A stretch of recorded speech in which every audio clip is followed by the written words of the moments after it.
모든 방법이 소용없을 때 사용하는 방법. 찰스 슈왑이 담당하고 있는 공장 가운데 실적이 오르지 않는 공장이 있었다. 슈왑은 공장장을 불러 물어보았다. 공장장님은 상당히 소환이 있고 유능한데 의외로 실적이 저조한 것은 어찌된 일이요? 저도 모르겠습니다. 얼르고 달래고 선동도 하고 해고시키겠다고 위협도 해보았지만 소용이 없었습니다. 일하려고 하지 않으니까요. 하고 공장장이 대답했다. 이런 이야기는 그날 늦게 야간 근무조가 바뀌기 전에 오고 갔다. 슈왑은 분필 한 개를 달라고 하더니 가까이 있는 종업원에게 물었다. 오늘 용해 작업을 몇 번이나 했소? 6번입니다. 아무 말도 하지 않은 채 슈왑은 바닥에 6이라는 숫자를 크게 쓴 다음 나가버렸다. 야간 근무조가 들어와서 6이라는 글씨를 보더니 무슨 뜻이냐고 물었다. 오늘 사장님이 여기를 다녀가셨네. 용해 작업을 몇 번 했느냐고 물으시길래 6번 했다고 말씀드렸더니 저렇게 써놓으시더군 하고 낮에 근무했던 사람이 대답했다. 그 다음날 아침 슈왑이 다시 공장 안에 나타났을 때 야간 근무조가 6을 지워버리고 그 자리에 대신 큰 글씨로 7이라고 써놓았다. 그 다음날 아침 주간 근무조가 작업 보고를 하러 들어갔을 때 바닥에 7이라는 글씨를 보게 되었다. 아니, 야간 근무조가 주간 근무조보다 일을 더 많이 했단 말인가? 주간 근무조는 야간 근무조에게 뭔가 보여주겠다고 열심히 일한 끝에 그날 작업이 끝난 후에 10이라고 적어 놓았다. 항상 생산량이 뒤져있던 이 공장은 그 뒤 얼마 안 가 다른 공장보다 더 많은 상품을 생산해냈다. 어떤 방법으로 그렇게 했을까? 찰스 슈왑의 말을 그대로 옮겨보기로 하자. 그것은 경쟁심을 자극하는 방법입니다. 돈벌이에 급급한 경쟁이 아니라 남보다 뛰어나려는 욕구에 호소하는 방법입니다. 남보다 뛰어나려는 욕구, 도전, 용감히 맞서서 도전하라. 이것이 발전하고자 하는 소망을 가진 사람들에게 호소할 수 있는 절대적인 방법인 것입니다. 이러한 도전 정신이 없었더라면 시어도어 루즈벨트는 미 합중국의 대통령이 되지 못했을 것이다. 쿠바에서 막 귀국한 루즈벨트는 뉴욕주의 지사로 선출되었다.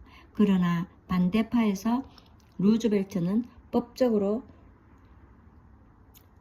주의 거주민으로서 자격이 없다고 들고 일어났다. 겁이 난 루즈벨트는 사퇴할 결심을 했다. 그러자 당시 뉴욕 출신의 상원의원이던 토마스 클리어 플래트가 루즈벨트에게 호통을 쳤다.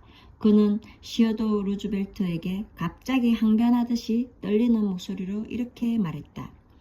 산후한 언덕의 영웅이 갑자기 급조인가 되었단 말인가? 루즈벨트는 두 발을 힘있게 딛고 서서 싸울 결심을 했다. 그 뒷일은 역사가 보여준 그대로이다. 루즈벨트를 자극한 이 한마디는 그의 생애를 바꿔놓았을 뿐 아니라 미 합중국의 역사에도 중대한 영향을 끼쳤던 것이다.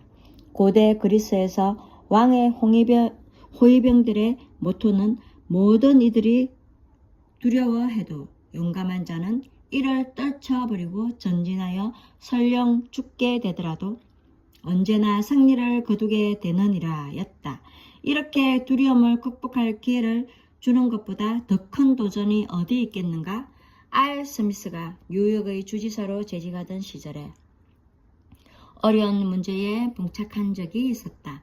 당시 테블섬 서쪽에 가장 악명 높던 싱싱교도소에는 교도소장이 없었다. 감옥에서는 여러 가지 스캔들과 추문이 난무했다. 싱싱교도소를 관리할 강력한 사람, 강철 같은 사람이 스미스 주지사에게는 필요했다. 그렇지만 누구를 보낼 것인가? 스미스는 뉴햄프턴에 사는 루이스 E. 로즈에게 사람을 보냈다. 자네가 싱싱교도소를 맡아서 해보지 않겠나? 하고 주지사는 로즈 앞에서 쾌활하게 웃었다. 그곳에는 경험자가 필요하다네. 그러자 로즈는 소스라치게 놀랐다. 싱싱교도소는 위험한 곳으로 알고 있었기 때문이다. 또한 그곳은 변덕스러운 정치 기류에 따라 임명되고 파면되는 그런 자리였다. 교도소장도 수없이 바뀌었고 그 중에는 그곳에서 3주일밖에 보내지 못한 사람도 있었다.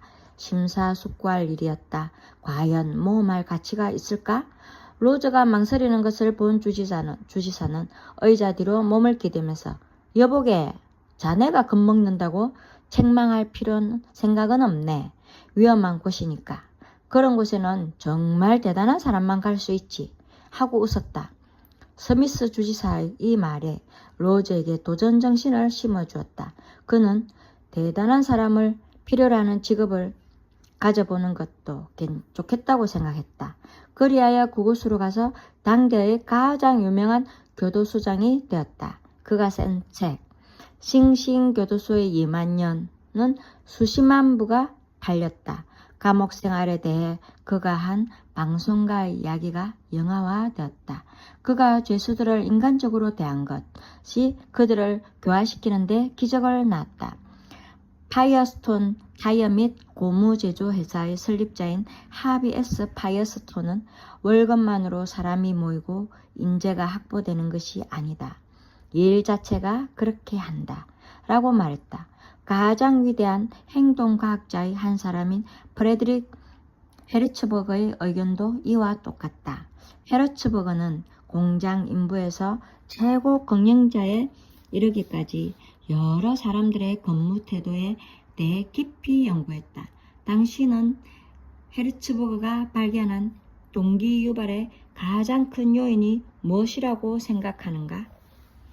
일에 있어서 가장 보람을 주는 요소가 무엇일까? 돈? 양호한 근무 조건? 보너스? 그러나 이런 것들 중 어느 것도 아니었다. 사람들에게 동기를 유발시키는 가장 주된 요인은 일 그 자체였다. 일이 신나고 재밌으면 그 일에 대해 기대가 되고 더 잘해보려는 용기도 생기게 된다. 성공한 사람들이 모두 좋아하는 것이 있다면 그것은 일 자체이며 자기 표현의 기회이다. 자기의 값어치를 증명하고 남보다 뛰어나고 싶고 이기려고 하는 기회를 좋아한다.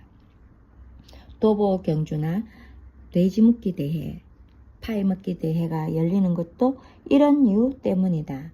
뛰어나고자 하는 욕구, 자기 중요감을 얻고 싶은 욕구인 것이다. 도전 의욕을 불러일으켜라.